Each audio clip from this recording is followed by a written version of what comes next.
Более 60 участников, 8 команд и только 3 призовых места. Открытый турнир приурочили ко Дню России. Правила просты. 2 тайма по 15 минут. Отбор ведется по олимпийской системе. Первый тайм подходит к концу. Команды последние минуты пытаются захватить лидерство. Участники прессингуют и стараются навязать друг другу свою игру. На поле встретились команды из Гамурзиева и Икажева. Уступать друг другу не собираются. По завершению первого тайма счет на табло 0-0.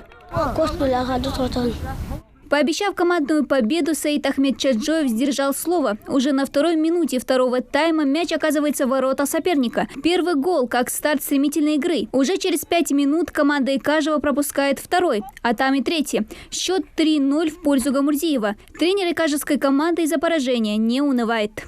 Огорчение, хочу ждать, главное участие. Там береж усхадя, как играл лезат, поля незнакомые. اجتماع خل داودر يستخلر ووزر مش خل ويهم ووزر إزديلز ده أنا ديك أنجز مبارتان خزم الليزر إزديلز مبار واقع شنجز تخرج إيدك سيري جوز ويهم مش مدي خل ديجش ده تقرن هواي واقع شان زماشان دقيقة زماشان وين حرق ده رياض خل ترني وقتي عشان ترني كسر خلوري ديك خيتر أفشني هم يستخلر ووزر اجتماع مش خل. Турнир проводит региональное отделение «Единая Россия» при содействии дирекции стадиона и Министерства спорта.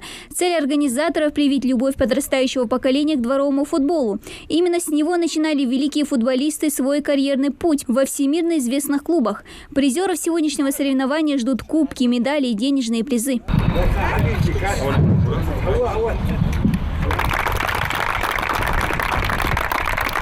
За первое место приз 30 тысяч рублей, второе 20 и третье 10. Не пропустил турнир член партии «Единая Россия», кандидат депутата в Государственную Думу Бекхан Барахоев. Он лично вручил призы участникам и поздравил ребят с хорошей игрой. Хотелось бы поблагодарить организаторов и всех участников, кто принимал участие в этом турнире. Это было 8 команд наших сельских поселений. Выиграла команда, мне кажется, они все выиграли, но выиграла достойно из достойнейших. Так что хотелось бы еще раз поблагодарить, поздравить ребят. Дворовый футбол нужен, спорт нужно развивать. И сегодня акцентирует и глава нашей республики именно на это, чтобы наши дети, наши юноши все развивались, и спорт у нас был, и все, что было соответственно. В планах организаторов сделать турнир ежегодным, приурочив ко Дню России, а значит, уже в следующем году соберет вокруг себя намного больше дворовых команд. Я в течение многих лет возглавлял Федерацию футбола. Школы, они в каких-то соревнованиях участвуют, а именно вот дворовые команды, тренера сельских поселений, у них ограниченная возможность выезжать куда-то на соревнования. Поэтому мы решили провести среди дворовых команд. Такой же турнир подобный мы проводим 10 числа в городе Малгобек.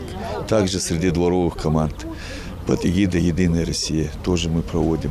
Победители, конечно, довольны сегодняшней встречей. Остальные участники планируют подготовиться к следующему году, чтобы показать лучший результат. Дана Плиева, Адам Гулоев, Асхаб Белакиев. Новости 24.